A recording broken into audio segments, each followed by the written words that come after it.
Et l'immobilier, j'avais bien compris que c'était quand même le meilleur moyen de s'enrichir quand on n'a pas vraiment de capital de départ. Comme on le disait, les autres classes d'invest, il faut commencer à mettre des 10 000, des 50 000, des 100 000 pour que ça commence à faire un petit peu des petits. Avec l'immobilier, avec quelques milliers, dizaines de milliers d'euros, tu peux déjà faire des projets à plusieurs centaines de milliers. Les premiers achats, ça a commencé en 2019 jusqu'en 2021. C'est à peu près la période où j'ai pas mal acheté. Donc là, je suis sur 17 lots répartis sur 3 immeubles qui me sortent 6 000, 6 500 de loyer et ça me fait un cash flow d'environ 2 500, 3 000 euros par mois. Libox, c'est une application web, c'est un logiciel en ligne, on peut lui donner plein de noms différents qui permet aux investisseurs de trouver des biens rentables et de réussir leur investissement locatif de manière générale. Et donc l'e-box aujourd'hui, on a environ une base de 75 000 personnes. On a environ 3 000, 3 500 achats qui ont été faits et ça représente un investissement de 1,2 milliard. Bonjour à tous et bienvenue dans cette vidéo. Aujourd'hui, j'ai le plaisir de recevoir Thomas, donc le fondateur de l'e-box, l'outil numéro 1 en France pour accompagner les investisseurs immobiliers. Salut Thomas. Salut Florian. Comment vas-tu ? Ça va super, et toi ? Très bien. Je suis très heureux de pouvoir te recevoir. Du coup, l'idée aujourd'hui, c'est qu'on puisse parler un petit peu donc, de ton parcours d'investisseur, qu'on puisse parler un petit peu évidemment de l'outil l'e-box, et puis qu'on puisse évoquer un certain nombre de sujets autour de l'investissement immobilier. Est-ce que peut-être tu peux commencer tout simplement par te présenter un petit peu ton parcours personnel, ton parcours d'investisseur, l'e-box, et puis on abordera un certain nombre de sujets ensuite. Ouais, avec plaisir. Écoute, merci pour l'invitation déjà. Donc moi, je m'appelle Thomas, j'ai 32 ans, je suis de formation ingénieur de base, ingénieur dans tout ce qui est l'analyse de données, un petit peu l'IA et puis la finance. Donc j'ai commencé moi à bosser un petit peu dans la banque à Paris. Et puis en fait, assez rapidement, je me suis mis à faire de l'immobilier en parallèle. J'avais un ami à l'époque qui s'était déjà lancé dans l'immobilier et qui du coup me poussait pas mal. Il me disait, bon bah Thomas, tu as une bonne situation, tu as un boulot qui te prend pas non plus un temps phénoménal, donc tu peux aller te permettre de faire des visites et de faire des invests. Et donc, j'ai commencé à investir comme ça un petit peu sur le côté. Moi, je fais surtout de l'immeuble de rapport avec beaucoup de travaux. C'est un petit peu ça ma spécialité. Parce que j'ai tout de suite trouvé que l'immeuble, c'était le truc un peu rêvé pour les investisseurs, où on pouvait faire les meilleurs coups, les meilleurs négos, on pouvait optimiser tout à l'intérieur. La phase travaux, j'aime beaucoup aussi. Bon, il y a plein d'avantages, je pense qu'on va en parler, mais il y a aussi un petit côté avant-après que je trouve assez sympa à titre perso, de voir de quel type de ruine on est capable de partir et voir après ce qu'on est capable de faire. Donc ça, c'est plutôt cool. Et dans nos recherches, du coup, avec mon associé qui fait aussi de l'investissement, qui est aussi mon frère avant tout, avant d'être mon associé, on s'est rendu compte que c'était très long en fait de faire des recherches, de passer des heures sur tous les sites, Le Bon Coin, Se Loger, d'avoir des fichiers Excel un petit peu en pagaille. Et donc, vu qu'on est tous les deux un peu issus du milieu de la tech, on a décidé de monter un petit logiciel qui à la base devait être que pour nous et qui du coup après a vachement grossi et du coup qui a donné l'e-box et qui devait nous aider dans nos propres recherches. C'est un petit peu comme ça que ça a commencé, on va peut-être développer après. Mais voilà pour la petite histoire un petit peu. Et donc l'e-box, on l'a commencé en 2020. Et donc ça fait quasiment 6 ans maintenant, même un peu plus de 6 ans que le logiciel existe. Ok, super. Du coup, j'avais prévu une petite rubrique du coup, pour te poser quelques questions avant qu'on puisse un petit peu ouvrir un certain nombre de sujets. Ouais. L'idée, c'est que tu puisses répondre de manière assez succincte. Est-ce que pour toi, aujourd'hui, investir dans l'immobilier, c'est plus facile en 2026 qu'en 2020 ? Non. Pourquoi ? Parce que réglementation qui s'est vachement durcie, crédit qui s'est vachement durci. 2020, c'était quand même un peu les dernières années où le crédit était vraiment facile, entre guillemets. On a eu le HCSF, on a eu le DPE, on a eu les taux qui ont augmenté. Les investisseurs se sont vachement professionnalisés aussi, grâce à tous ceux qui ont fait du contenu. Et du coup, c'est quand même un petit peu plus dur, je trouve, maintenant qu'en 2020. Je suis d'accord. Deuxième question, est-ce que la France reste-t-elle un bon pays aujourd'hui pour investir dans l'immobilier ? Oui, parce que ça reste le pays où le crédit est le plus facilement accessible, où on peut faire le plus de levier, et avec des taux, l'air de rien, hyper bas. Même si on a l'impression que les taux IMO sont hauts, dans le monde du marché financier, les taux de crédit IMO en France sont très bas, pour des durées très longues. Les gouvernements successifs encouragent-ils l'investissement immobilier en France ? Clairement non. Là, il n'y a pas trop de doute. Moi, je suis complètement désaligné avec tout ce qui se passe là, au niveau du gouvernement. Je trouve que c'est de pire en pire. À chaque projet de loi finance, à chaque PLF, on a des nouvelles dingueries qui arrivent. Ça va clairement pas dans le sens des investisseurs. Je pense que beaucoup de gens seront d'accord avec moi, donc clairement non. Ok, on est d'accord. Et dernière question, est-ce qu'il est plus difficile d'investir dans l'immobilier que de lancer un outil, une plateforme, c'est-à-dire entreprendre avec la création d'un outil comme tu as pu Est-ce que c'est plus difficile ? Non, c'est beaucoup plus facile. Ok, Ouais. pourquoi ? L'immobilier, alors je fais attention quand je dis ça, mais ça reste relativement simple. Alors, ça ne veut pas dire que c'est facile non plus, mais c'est quelque chose de fait, de refait. Il y a des méthodos, il y a des sites qui permettent de savoir si on achète bien, pas bien, ça reste relativement quand même assez clair. Alors que l'entrepreneuriat, c'est quand même un petit peu... on tire à pile ou face, quoi. Il y a plein de gens qui ont des super projets et puis ça marche pas forcément. Et c'est pas que les gars sont mauvais ou que quoi que ce soit, mais des fois, il faut un petit peu le facteur chance aussi. Donc non, je pense que c'est beaucoup plus facile d'investir dans l'immo que de monter une boîte. Ouais. Ok, trop bien. Ça n'aura peut-être pas le même impact, mais en tout cas, l'immobilier, c'est un petit peu la voie doucement mais sûrement et qui va fonctionner à tous les coups. Ok. Trop bien. Et bon, on va justement commencer par cette première rubrique. On va parler un petit peu immobilier à travers ton parcours. Je trouve que c'est hyper intéressant justement de pouvoir un petit peu approfondir les raisons qui t'ont poussé à démarrer. Est-ce que tu pourrais déjà commencer par nous expliquer qu'est-ce qui t'a conduit à démarrer?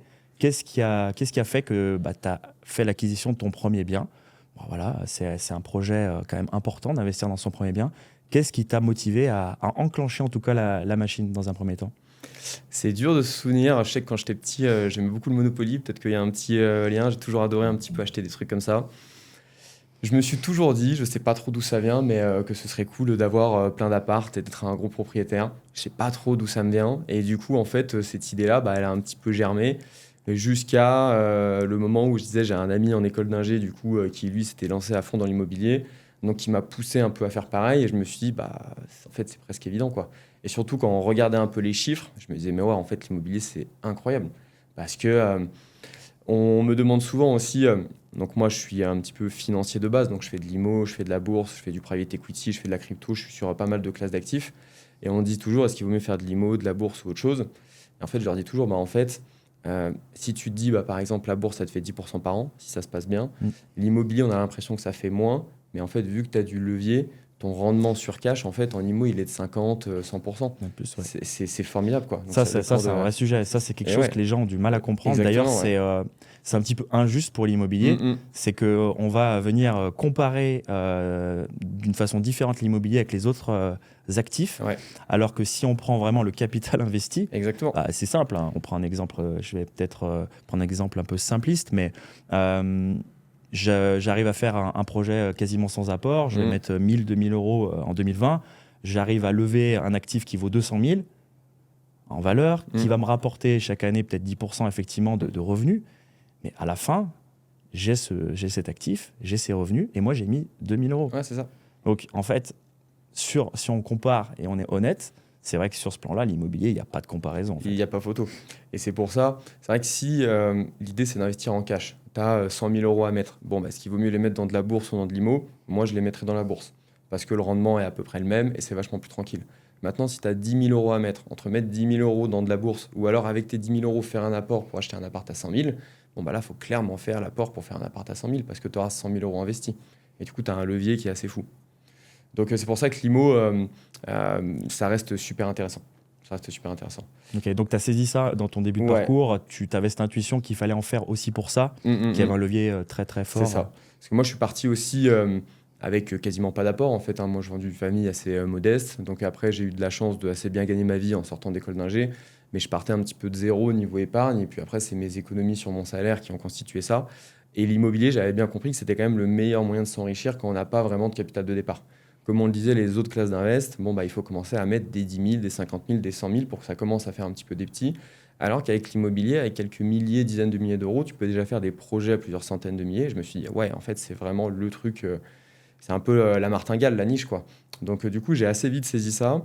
J'aimais bien ce côté aussi achat, travaux, petit côté aussi entrepreneurial où, en fait, j'ai toujours aimé, et c'est aussi pour ça que je pense que je me suis lancé dans ma boîte, être 100% responsable de mes actes. Ce qui est un petit peu moins le cas quand on est salarié. Alors, moi, j'ai eu de très bonnes carrières salariées, je crache pas du tout dessus, j'étais hyper content. Je suis parti parce que j'avais trouvé quelque chose de mieux, mais j'étais super bien là où j'étais. Mais tu as quand même un côté où le risque est moindre. C'est-à-dire que si tu fais quelque chose de mal, ça t'impacte pas non plus directement, en tout cas pas à 100%. Mais tu as aussi le corollaire qui est de dire que si tu fais quelque chose de bien, c'est pas toi qui en récupères 100% des fruits.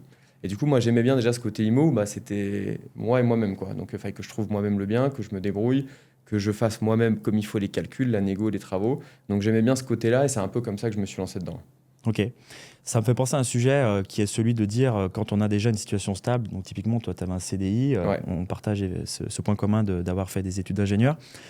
Beaucoup de personnes se posent la question quand ils ont des gros objectifs, est-ce que je dois conserver finalement mon salaire, donc mon emploi stable avant de tout lâcher effectivement. Est-ce que tu pourrais nous donner ton avis aussi par rapport à ça? Moi, clairement, hein. Enfin, au maximum, tant qu'ils arrivent à faire les deux en parallèle, je leur dirais de faire les deux en parallèle. Je suis je fais vachement attention à cette notion de rentier aussi qu'on entend parfois, parce qu'être rentier en IMO, c'est plus difficile que ce qu'on peut croire. En tout cas, on peut être rentier pendant quelques années, mais on arrive dans des situations un peu difficiles. On a pas mal de personnes, par exemple, ils ont un CDI, ils font pas mal d'IMO, ils ont pas mal de cash flow, ils disent ok, c'est cool, je quitte mon emploi. Sauf qu'en fait, ce cash flow, il dépend aussi des amortissements qu'ils font sur leurs biens. Donc pendant peut-être 5, 6, 7, 10 ans, effectivement, ils ne payent pas d'impôts et donc ils ont un gros cash flow. Mais une fois que tout ça est passé et qu'ils se mettent à payer des impôts, du coup, leur niveau de vie se réduit pas mal. Et vu qu'ils n'ont plus de CDI, ils ont un peu des difficultés à emprunter. Donc on a souvent ce cas-là. Moi, je le vois un petit peu chez nos investisseurs. Et le cas aussi des gens qui font beaucoup de LMNP. Euh, Tu vois, le LMNP est limité à 23 000 euros ou notre salaire. Donc, tu as des gens, ils gagnent 50 000 euros à l'année. Ils font 50 000 de LMNP, ils se disent pas de souci. Sauf que quand tu quittes ton boulot, d'un coup, en fait, tu n'as plus tes 50 000 de salaire, tu passes en LMP professionnel. Et là, ça casse un petit peu tous les chiffres. Donc, je fais un peu attention à ça. Effectivement, je suis complètement d'accord.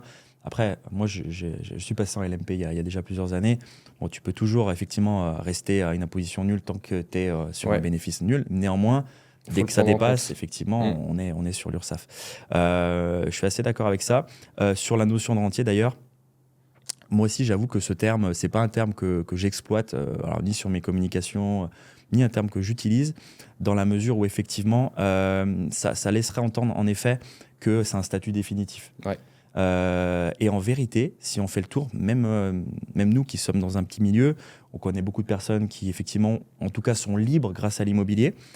Il y a quand même peu de personnes qui ne travaillent plus. Il y a quand même peu de personnes qui finalement partent en vacances toute l'année et n'ont plus d'activité entrepreneuriale ou autre. En fait, on se rend compte que la plupart, soit ils continuent à investir parce qu'ils ont envie de plus, soit ils vont lancer une activité entrepreneuriale. En tout cas, ils ont toujours cette volonté de vouloir entreprendre, faire des choses, donner du sens aussi à son quotidien. Donc c'est vrai que ce terme de rentier, je pense, c'est un terme qui est un peu utilisé on va dire sur le plan marketing, mais je suis assez d'accord avec toi. Et c'est pas quelque chose moi non plus qui m'a animé au début en tout cas. Ok, très bien. Il y a un paradoxe là-dessus, si je peux juste compléter, que j'avais vu quelque part qui m'a beaucoup fait rire. C'est on dit en fait, pour être rentier, pour être libre financièrement, tu vois, si on est plus global sur le côté liberté financière, en fait, pour être libre financièrement, il faut tellement bosser que c'est accessible à des gens qui sont un peu des acharnés de boulot. Les autres, en général, n'y arrivent pas trop tellement que c'est difficile. Et du coup, en fait, ces gens-là, une fois qu'ils ont réussi à avoir cette liberté financière, en fait, vu que c'est des acharnés de boulot, en fait, ils n'arrivent pas à s'arrêter et ils continuent derrière. Oui. Et donc, tu as un espèce de paradoxe qui dit qu'en fait, la liberté financière n'est accessible à personne parce que soit tu n'y arrives pas, soit si tu y arrives, ça veut dire que tu n'arriveras pas à t'arrêter de bosser et que en fait, tu continueras. En toute objectivité, je suis dans la deuxième catégorie. Hein. Moi aussi, ça fait depuis 2022 que, honnêtement, je pourrais arrêter quasiment l'intégralité de ce que je fais et vivre avec mon revenu qui me suffit parce que je n'ai pas non plus envie d'avoir un train de vie incroyable. Mais il n'y a pas un seul jour où je me dis je vais le faire. Et j'ai toujours des nouveaux projets. J'ai plus l'impression de travailler, en fait. Donc oui, je suis assez d'accord avec la réalité, avec c'est ce que la vie est paradoxe. vachement chiante quand on n'a pas de projet. Donc en fait, c'est vrai que ce mythe-là, il faut le sortir de la tête de certaines personnes, de se dire je vais me mettre à la plage toute l'année. Essayez de le faire déjà pendant un mois ou deux, vous allez très vite vous faire chier. Donc, après, peut-être que si on est complet, peut-être que c'est quand même utile de donner cet espoir-là, en tout cas que certaines personnes puissent l'espérer dans la mesure où parfois ils ont des travails très difficiles, ils ont des vies compliquées, et en tout cas de se dire qu'un jour ils vont pouvoir au moins lever le pied, et après ils se rendront compte, ça sera leur problème. Une fois qu'on est entre guillemets à l'abri financièrement, on a de nouveaux problèmes qui arrivent, on a d'autres perspectives de vie aussi. Mais moi, j'avoue aussi que paradoxalement, quand moi j'ai commencé technicien à l'usine, avant de faire mes études d'ingénieur, tu m'aurais dit, il y a une solution à l'époque pour être libre financièrement, arrêter de travailler, moi j'aurais sauté dessus. Bien sûr. Je comprends. Et après, évidemment, en devenant libre, tu te rends compte que non, tu vas remplir tes journées différemment, tu vas faire d'autres choses, évidemment. Et puis toute personne qui va partir 15 jours, 3 semaines en vacances, effectivement, au bout d'un moment, tu as envie de faire autre chose. C'est ça. Mais c'est bien d'insister sur le côté, en fait, tu peux lever le pied, c'est-à-dire que tu n'es jamais en fait 100% boulot ou 100% vacances, mais tu peux te faire un entre-deux.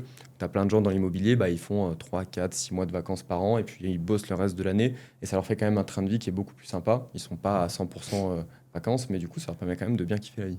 Ouais, je suis assez d'accord. Et en plus, c'est intéressant parce que, pareil, plus on progresse financièrement et plus on se retrouve avec des gens qui ont fait la même chose et plus ça devient la norme de vivre ça. Oui. Mais en fait, faut se rendre compte que quand on va dans le vrai monde, la vraie vie, les vrais gens, ne serait-ce que d'avoir la possibilité de choisir le matin si on bosse, la possibilité de voyager un petit peu, effectivement, certains mois de l'année, c'est déjà une élite. C'est déjà énorme. Enfin, moi, je suis... tous les jours, je me dis que j'ai de la chance, vraiment, sincèrement, je me le dis. Et je pense qu'il faut aussi garder de la gratitude, tu vois, par rapport à ça et pas être... parce que je vois beaucoup de personnes qui sont blasées, tu vois, et Oui. ils sont jamais satisfaits et heureux finalement, alors que, faut remettre les pieds sur terre. Moi, si j'ai besoin de remettre les pieds sur terre, je vais à la ferme de mon père dans les Monts du Lyonnais, je revais... Tu te souviens ce que c'est je vais me rappeler vite ce que c'est que la vraie vie quand tu pars de zéro. Donc, ouais, je suis assez... c'est un sujet, moi, qui me parle beaucoup aussi. Ok. Et moi, c'est ce qui m'a beaucoup drivé, hein. L'immobilier, je l'ai fait un petit peu pour ça aussi. Moi, tu vois, si tu reprends un peu le parcours, je viens d'une famille un peu modeste, donc l'objectif au début, c'était de gagner quand même un peu d'argent, tu vois. Parce que j'en ai souffert un peu étant petit, donc je me disais, je veux faire des bonnes études. Ouais, un petit peu, okay. ouais. Et donc, j'avais cette idée de me dire, bon, bah, ok, je vais faire des bonnes études, je vais aller dans un secteur qui paye bien, je suis parti en finance pour bien gagner ma vie. Bon, j'ai eu mon CDI, ça s'était atteint, tu vois, c'est cool. Après, je suis arrivé dans un truc où je me disais, bon, ça me prend quand même beaucoup de temps et ça m'excite pas vraiment, donc je vais essayer de me libérer un peu du temps. Donc, j'ai commencé à faire de l'immobilier, tu vois. Puis après, je me suis lancé dans l'entrepreneuriat aussi. Toujours dans cette logique. En plus, moi, je suis dans du logiciel. Donc, le logiciel, tu as ce côté normalement un peu revenu passif. Toujours pareil, il y a la théorie, il y a la réalité. Mais j'ai toujours été dans cette logique. OK, une fois que l'argent s'était validé, maintenant, il faut que je me libère un peu du temps. Et puis, une fois que j'ai du temps, il faut que je m'emplisse avec de nouveaux projets. Donc là, je suis un peu plus dans le sport, dans la santé, etc. Et donc, c'est des trucs un petit peu qui viennent au fur et à mesure. Mais ce côté liberté et choix de ce que tu fais de tes journées, c'est sûr que ça m'a drivé, moi, pendant des années. Et ça continue de driver. Ok, trop bien. Et alors, sur la partie de ton parcours d'investisseur, donc, c'est quoi un petit peu les différentes étapes, les années, les acquisitions et surtout, sans rentrer peut-être dans des chiffres à l'euro près, mais qu'est-ce que ça t'a permis de sortir en termes de revenus pour peut-être sécuriser un petit peu ton quotidien? Moi, l'IMO, j'ai commencé à m'y intéresser en 2018. Là, c'est le moment en 2018 où je commence à tomber dans les vidéos YouTube, les bouquins. Ouais, c'était le début, voilà. ça commençait à vraiment popper. Ouais. Il y en avait déjà quelques-uns quand même. Je pense que ça a commencé en 2015, 2016, 2018, ça commençait. Il y avait Olivier Seban, peut-être Cédric Anissette. Il y avait des Yann Darwin, il y avait des Club IMO, il y avait...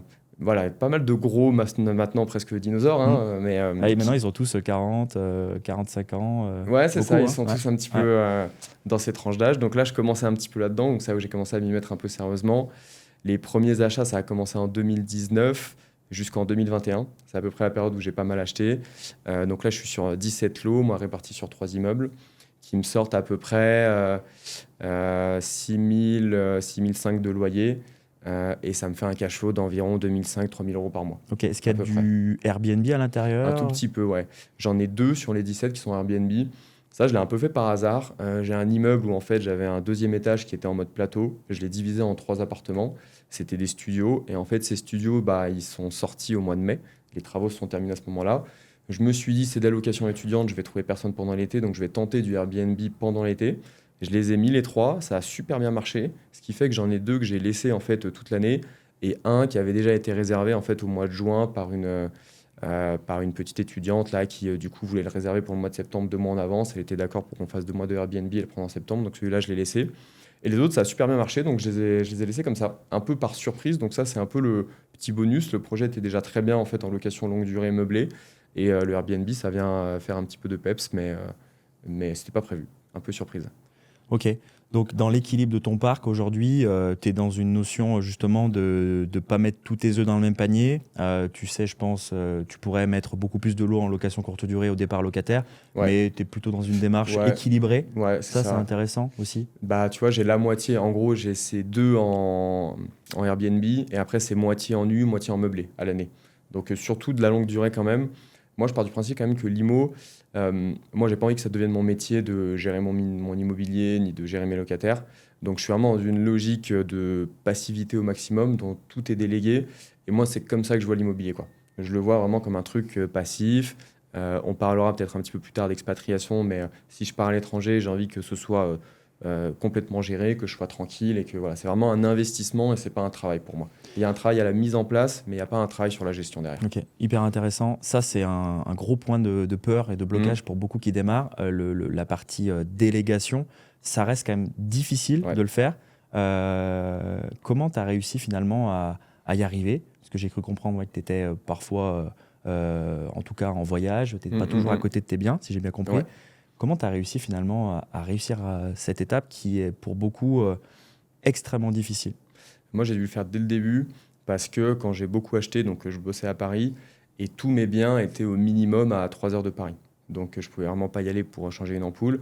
Donc même pour les travaux, pour la réno de base, j'ai dû vachement faire ça à distance. Pour après, pareil pour la gestion locative. Il n'y a pas de formule magique, en tout cas, j'en ai pas trouvé. C'est vraiment du feeling avec les personnes avec qui on va bosser, poser les bonnes questions pour voir s'ils sont compétents. Au-delà de la compétence, voir s'ils sont motivés aussi. Parce que finalement, les gens, en fait, quand ils font mal leur boulot, c'est pas tellement qu'ils savent pas faire, c'est que des fois, ils n'ont pas envie de le faire. Donc, il faut trouver notamment des agences qui ont envie de prendre soin de tes biens, qui sont impliquées dans leur boulot et qui vont pas te laisser un peu sur le côté parce que bah, tu es le propriétaire qui est loin et du coup, tu n'es pas celui qui va venir un petit peu les embêter en agence. Donc, il faut trouver des personnes un petit peu de confiance. Sur le Airbnb, c'est pareil, il faut trouver des personnes qui font le ménage correctement. Euh, Pas tellement faire le ménage correctement, mais qui sont fiables, qui peuvent intervenir un peu au dernier moment, enfin, tu vois. Et ça, c'est du test, de la communication avec eux et avoir ce feeling un petit peu, hein, comme quand on est une entreprise et qu'on gère des employés, savoir si bah, avec lui ou avec elle, ça va bien se passer. J'ai pas de formule magique, si t'en as une, je veux bien, mais moi, ça a été vraiment un peu du ressenti et puis un peu de l'itération où au final, tu arrives à trouver la bonne équipe après deux, trois petites erreurs et qu'après, ça se finit, ça tourne comme il faut. Je suis d'accord. Ouais. Sur la partie agence, je partage. Sur la partie Airbnb, c'est encore plus difficile Ouais. de déléguer. Donc toi, si j'ai bien compris, tu n'es pas passé par une formule conciergerie clé en main, on va dire. Ouais, Tu as un schéma plutôt hybride avec de la méthodologie, des personnes aux bons endroits, la femme de ménage en l'occurrence, mais pas que. c'est ça. Et malgré ce schéma non conciergerie, d'après ce que je comprends, tu arrives à gérer ça à distance. Ouais. Mais Airbnb, moi, me prennent pas du tout de temps. Tu me Parce disais que en off tout à l'heure d'ailleurs que tu es revenu à proximité de tes biens il y a quelques semaines et que d'ailleurs j'y suis même t'es pas même allé, pas allé. ouais. Ouais, ouais. Parce que tout est très bien géré. Donc moi, j'ai toujours eu en fait une entreprise de ménage, donc qui me fait mes ménages à chaque entrée-sortie, qui me gérait à chaque fois aussi toute la partie rechargement des consommables. Et en général, la femme de ménage avait toujours un mari qui était un peu bricolo. Donc en fait, ça c'est le schéma qui Ça, c'est marche le bien. schéma parfait. Ça. Voilà, parce que du coup, bon, bah, elle me facture à chaque ménage. Mm. Et puis, quand il y a une petite casse, quand il y a un petit truc, bon, bah, il y a le mari qui passe, qui me facture en plus. Et puis, on fait comme ça. Et je te disais aussi en off, là, j'ai eu des soucis avec des sommiers que j'avais achetés chez Confo et que je conseille pas du tout, du coup, parce que ça casse hyper facilement. Donc, j'ai tout changé. Et j'ai pu tout faire livrer chez elle. Et puis, bon, bah, voilà, ça a été installé directement sur place. Réception de la livraison sur place, le montage du sommier, l'installation du matelas et tout. J'ai rien eu à faire et dès qu'il y a un petit truc comme ça, en fait, il s'occupe de tout.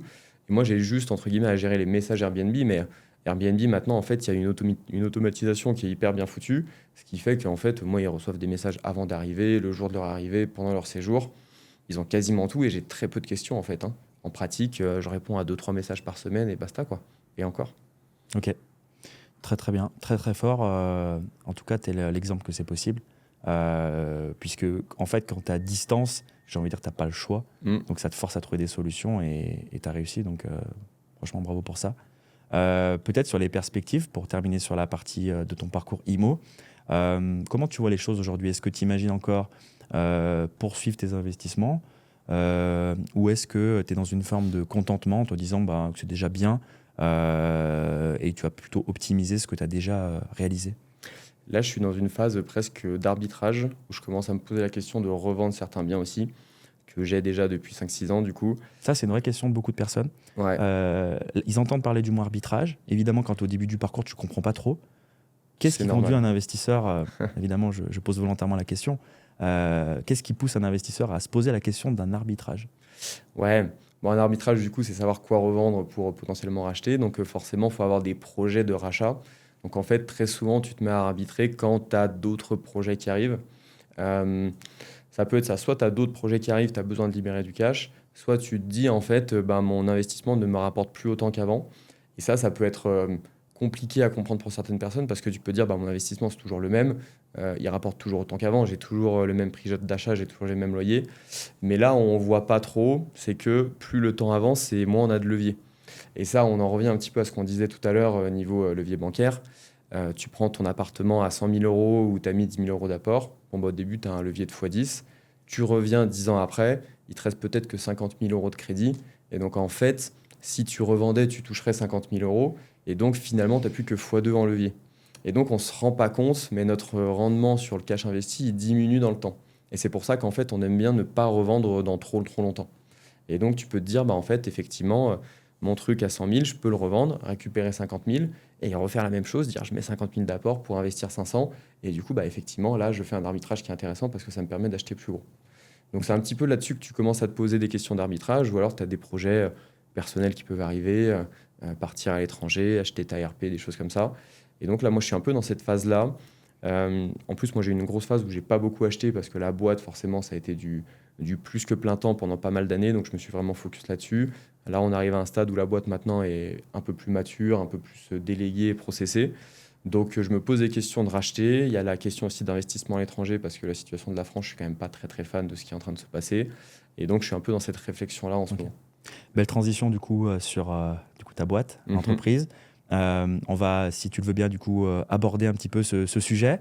Donc l'e-box, c'est ton bébé quelque Ouais, part. c'est ça. Est-ce que déjà tu peux nous présenter un petit peu l'outil, voilà, de manière un petit peu générale, et puis on rentrera un petit peu dans un certain nombre de sujets. Ouais, avec plaisir.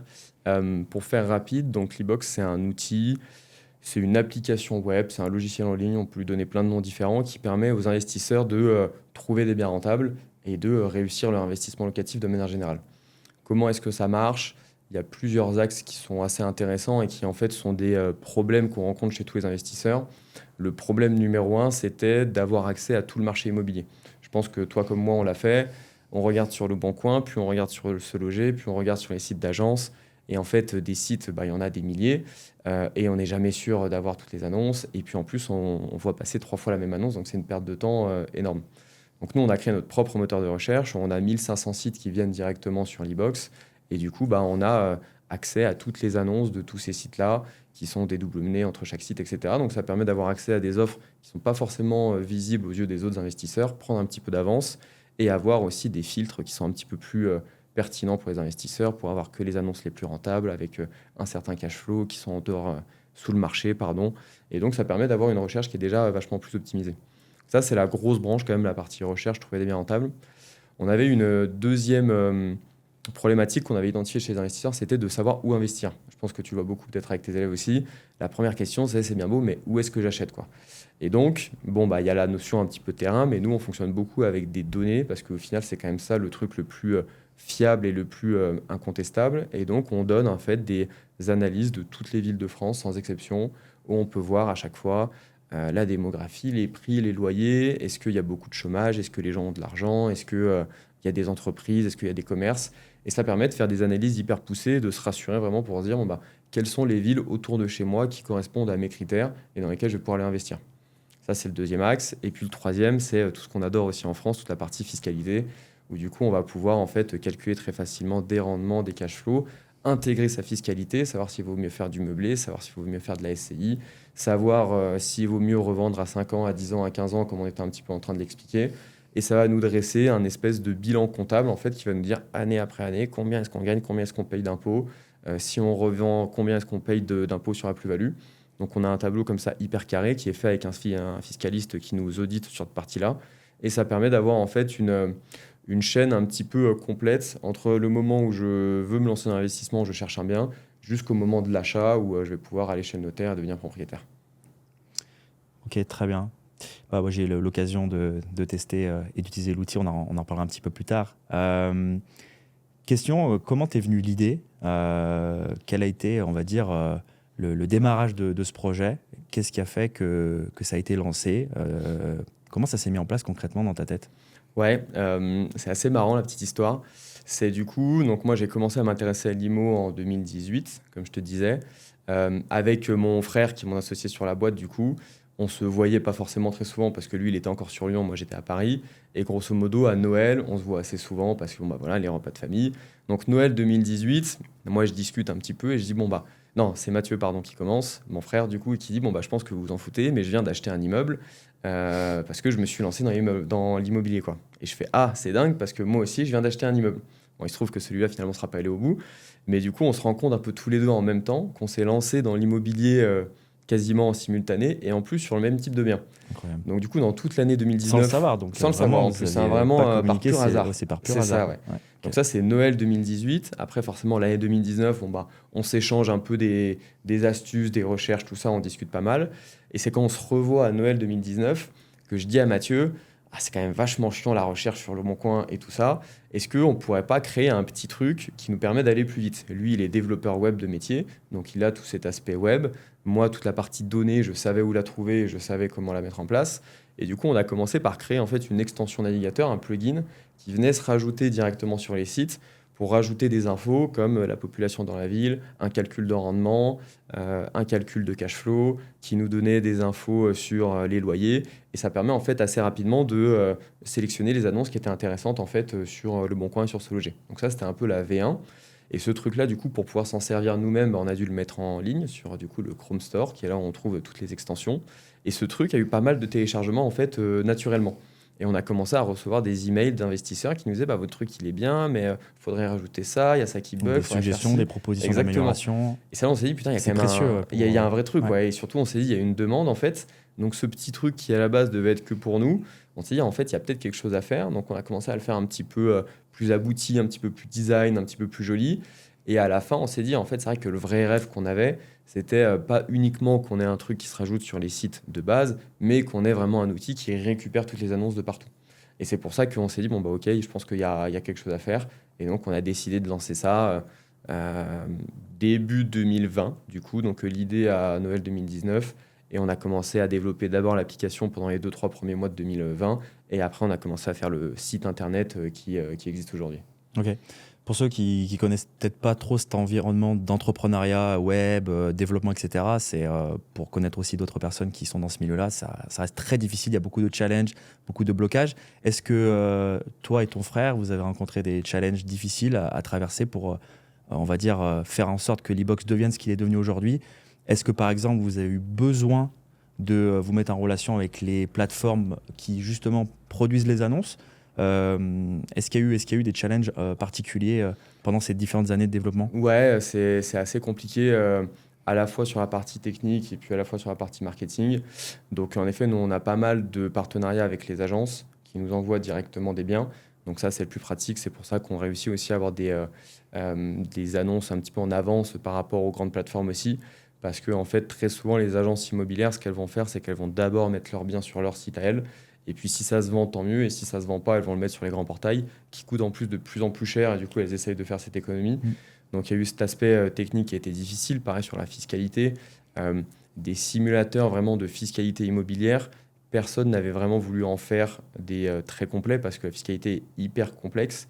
Et même des cabinets comptables faisaient toujours des simulateurs, mais qui étaient très simplifiés dans des cas vraiment basiques où en fait ça prenait pas vraiment en compte les particularités de l'investisseur. Donc sur cet aspect technique, ça a été très compliqué. Puis après, la vraie difficulté d'une boîte, c'est l'aspect business et marketing, parce qu'en fait, il y a plein de gens qui ont des super produits, mais qui n'arrivent pas forcément à les délivrer et puis à faire le bon marketing, la bonne communication pour qu'en fait ce produit soit utilisé par tout le monde. C'est peut-être finalement ça le plus dur à la fin. Ok.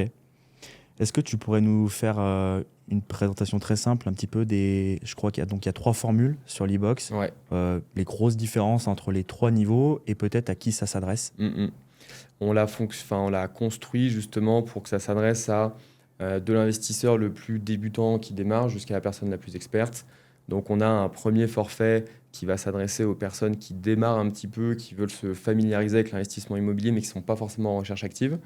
Donc ça, c'est un abonnement qui va permettre d'accéder au simulateur, qui va permettre d'avoir toutes les infos sur l'extension.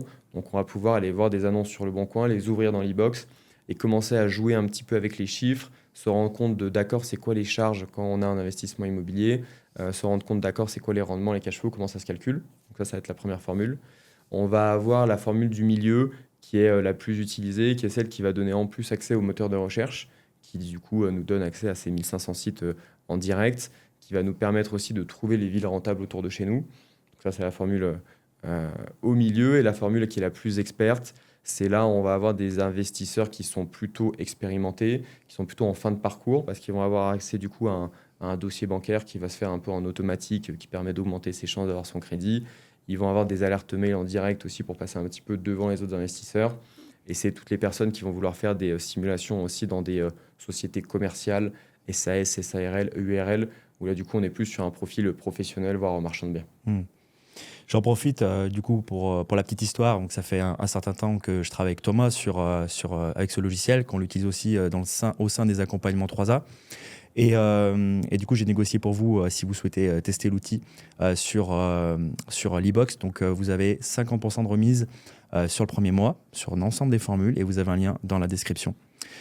Et du coup, j'en profite pour te poser la question, est-ce que sur ce genre d'outil, vous êtes sans cesse en train de réfléchir à peut-être ajouter de nouvelles fonctionnalités? Alors peut-être sans forcément donner d'indication, mais est-ce que vous êtes toujours dans cette quête de rajouter de nouvelles choses? Puisqu'aujourd'hui, on le sait, et moi je le vois au quotidien, il y a de plus en plus de personnes qui souhaitent investir dans l'immobilier pour une raison très simple, c'est que tout le monde voit bien que la société va dans un sens où ça devient de plus en plus compliqué de se projeter sur sa retraite, sur l'avenir de ses enfants. Donc en fait, il y a une sorte d'embouteillage de gens aujourd'hui qui se disent il faut que je m'assure mes arrières, que j'assure l'avenir de ma famille. Et donc un des leviers, il y en a d'autres, mais un des leviers, c'est l'immobilier. Et donc, il y a de plus en plus de concurrence à l'achat sur les biens rentables. Tout le monde veut la même chose. Et mécaniquement, il n'y a pas de plus en plus de biens rentables. Le marché existera toujours. Il y a toujours plein de raisons qui poussent les gens à vendre moins cher que le marché parce qu'ils ont besoin de récupérer de l'argent vite, parce qu'il y a des circonstances familiales. Il y a plein de raisons. Mais n'empêche que c'est un marché qui est limité et il y a de plus en plus de gens. Donc, les outils, évidemment, comme l'e-box, prennent de plus en plus de sens. Est-ce que c'est quelque chose qui vous parle? Est-ce que c'est quelque chose que vous prenez en compte pour essayer d'améliorer toujours l'outil? Tout à l'heure, tu parlais d'avoir des annonces un petit peu en amont du grand public. Ça, c'est ultra précieux, je peux le confirmer. C'est quelque chose qui vous parle avec ton frère? Ouais, totalement. De toute façon, nous, on discute très régulièrement, tous les jours avec nos utilisateurs, pour voir un petit peu ce qui se passe bien, ce qui se passe pas bien, pour toujours essayer de leur trouver des solutions pour que derrière, ils puissent faire les meilleurs investissements. Donc, on est toujours dans cette quête d'améliorer l'outil, avec la complexité qui est que plus on rajoute de choses dans un outil, plus il devient complexe. Et forcément, en fait, tu peux te retrouver des fois avec des outils qui sont trop durs à appréhender. Et donc, il y a toujours un entre-deux à trouver entre faire quelque chose de très complet, mais aussi de très simple. Donc, c'est un peu la difficulté qu'on a au fur et à mesure parce que au début, ton outil est très simple, donc il est facile d'utilisation. Puis au fur et à mesure que tu rajoutes des choses, il se complexifie. Il faut réussir à avoir une ergonomie, une UX, comme on dit, qui est quand même relativement simple. Mais on essaye de travailler de plus en plus là-dessus. Donc, on a des choses qui arrivent, notamment la recherche par carte. On réfléchit à des choses aussi un peu plus orientées Airbnb. Donc, on a pas mal de petites fonctionnalités qui sont demandées par les utilisateurs. On essaye d'intégrer au fur et à mesure sans casser tout le reste du logiciel et que ça reste simple aussi pour les anciens utilisateurs. Ok. Est-ce que tu as une idée aujourd'hui de combien de personnes, d'investisseurs cumulés vous avez aidé, accompagné en fait, depuis la création du petit plugin au début? Ouais, on a des chiffres là-dessus qui sont des chiffres, je pense, qui sont un peu sous-estimés parce que nous, en fait, ce qu'on regarde, c'est que dans l'e-box, tu peux enregistrer des biens.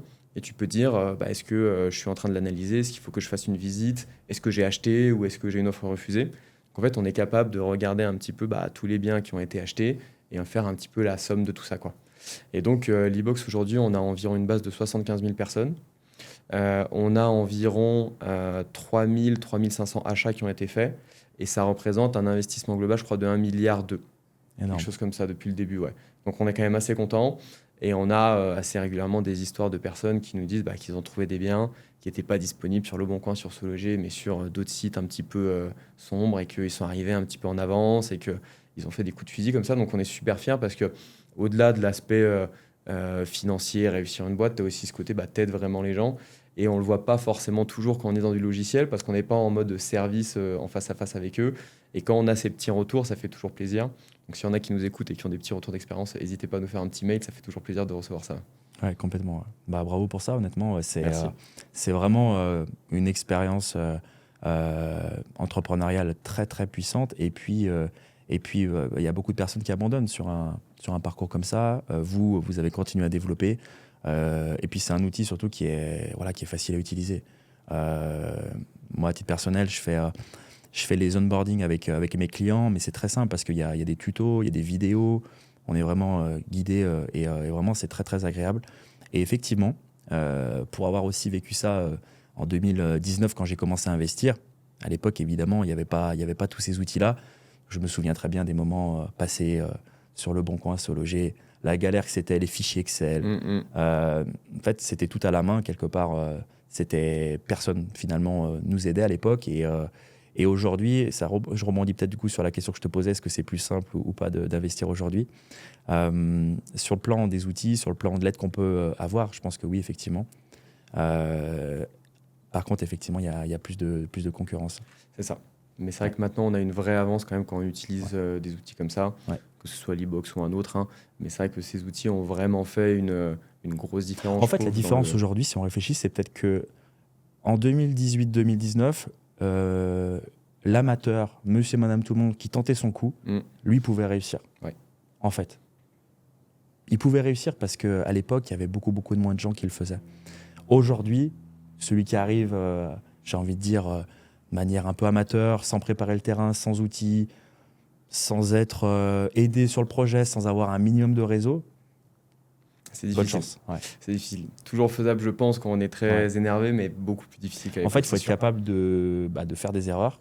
Et le coût, c'est un peu ça, finalement. Le coût, c'est les erreurs qu'on fait et qui coûtent de l'argent dans l'immobilier. Bien sûr, Dans d'autres domaines, c'est pas de l'argent. Dans l'immobilier, une erreur, c'est de l'argent. Moi, sur mon premier immeuble, j'ai un cas d'un appartement qui est en dégâts des eaux depuis 4 ou 5 ans. Là, je sais même plus. Bon, ça, c'est des erreurs qui font mal quand même, ouais. Donc, peut-être que si j'avais... je sais pas, regarder un peu plus ou je l'aurais pas fait. Mais t'as des trucs qui... Et puis dans l'immobilier, ça se chiffre très vite, quoi. La moindre petite erreur, tout de suite, ça fait très mal au portefeuille, ça coûte en temps, ça coûte en charge mentale. Donc c'est vrai que si on peut les éviter, c'est pas plus mal. Ouais, en plus, c'est sur plein d'étapes différentes où ça peut arriver. Donc déjà, sur la recherche du bien, sur la rentabilité. Votre outil, en plus, il est axé investisseur, axé rentabilité. Donc, tout de suite, c'est mis en avant. Quelqu'un effectivement qui fait un mauvais investissement à l'achat, il achète au-dessus du prix du marché, il n'y a pas de rentabilité, il pourra faire tout ce qu'il veut, choisir la bonne fiscalité, pas se tromper sur les travaux, pas se faire avoir par les artisans, obtenir un bon financement à la banque. Il ne pourra pas rattraper. L'erreur, elle est faite au début, elle est importante et on ne peut pas rattraper un couteau qui tombe, comme on dit. Pareil, s'il réussit à trouver un bien rentable, très bien. Mais s'il se trompe sur sa fiscalité, bravo, tu vas être associé avec l'État, donc c'est bien. C'est quelque part un partage de la valeur que tu vas créer, donc c'est dommage. Et donc on se rend compte qu'il y a plein d'étapes et comme tu dis, ça s'est professionnalisé. Ouais, énormément. Les gens sont beaucoup plus au courant, les gens font beaucoup plus attention. Il y a toujours des erreurs qui se font, mais... La personne qui ne fait pas d'erreur, ça on est bien d'accord. C'est sûr. Mais on le voit, il y a beaucoup plus de concurrence et les gens ont moins peur qu'à l'époque de partir sur des projets un petit peu plus difficiles.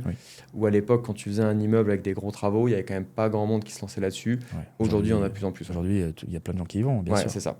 Des fois un petit peu en mode kamikaze, mais ils ont moins peur. Donc, mais parce qu'il n'y a pas le choix, en fait. Effectivement, il y a de la concurrence. Parce que les biens faciles, c'est plus compliqué de les trouver. Je vais vous donner un autre exemple sur Airbnb. Pour vous donner une différence entre ce qui fonctionnait avant et ce qui fonctionne aujourd'hui. 2019-2020, n'importe quel appart un peu sympa en déco avec une baignoire balnéo, c'était 100%. 28-29 nuits de remplissage par mois, des nuitées entre 150 et 250 euros, sans aucun problème. Aujourd'hui, la même personne qui arrive avec ça, qui pose ça sur le marché et qui attend dans son fauteuil, il n'y aura aucun résultat. Il va faire des remplissages dégueulasses, etc.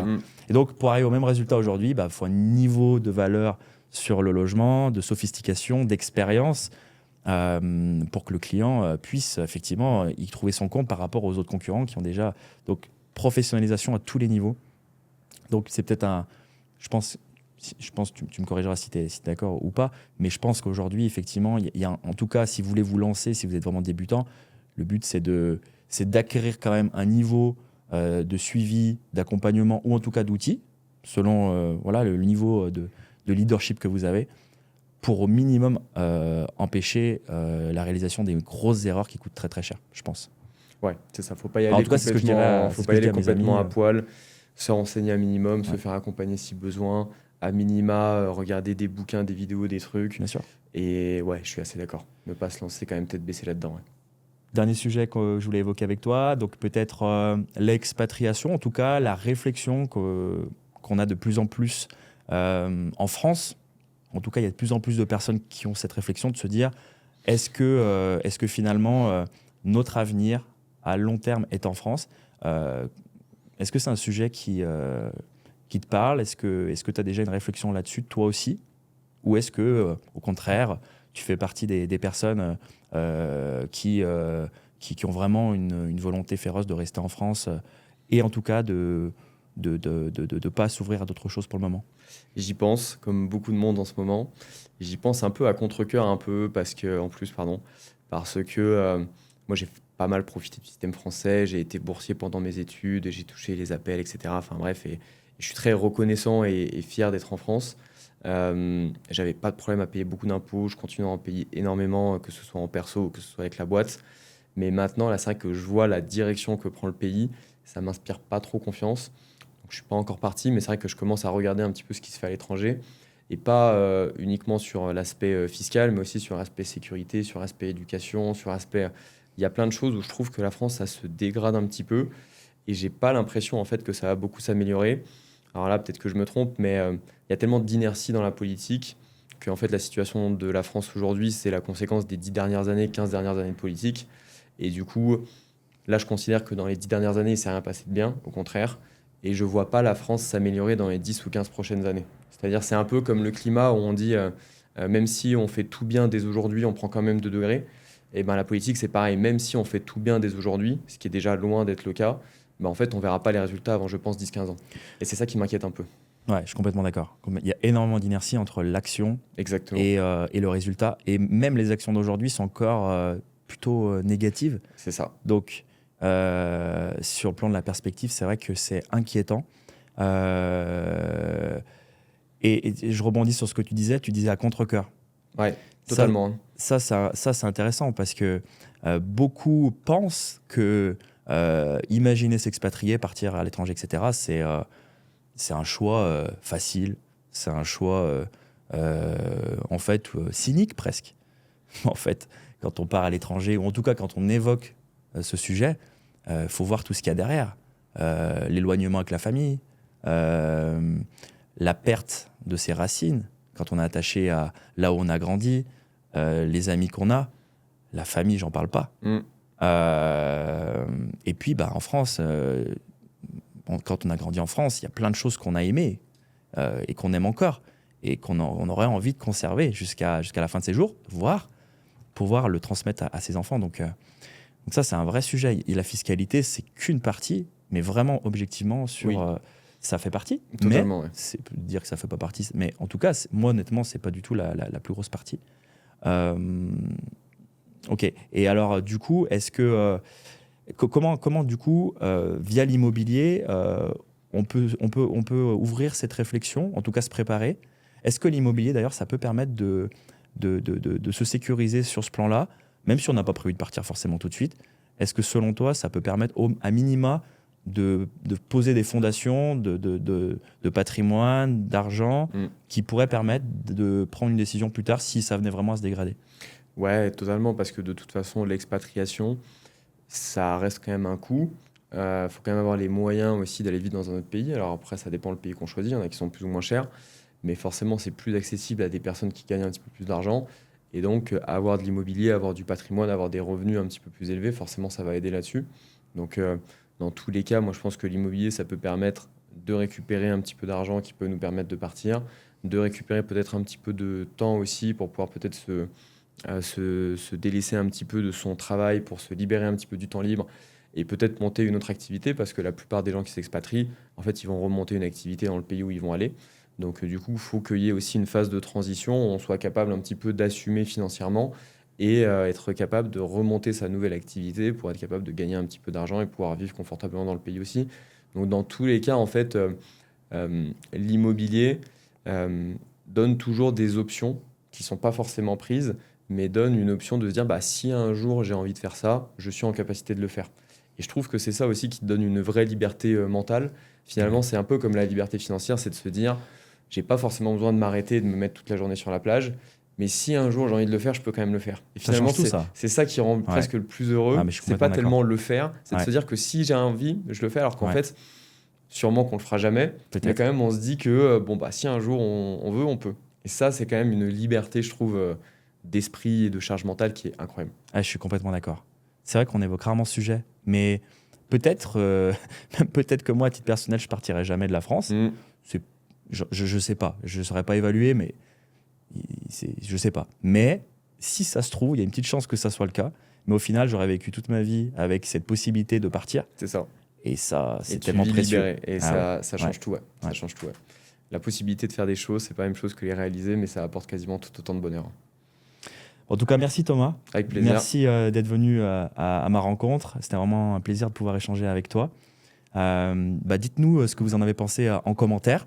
N'hésitez pas à nous poser vos questions, à réagir un petit peu au sujet qu'on a abordé ensemble. Et puis, du coup, je vous dis à très vite dans une prochaine vidéo.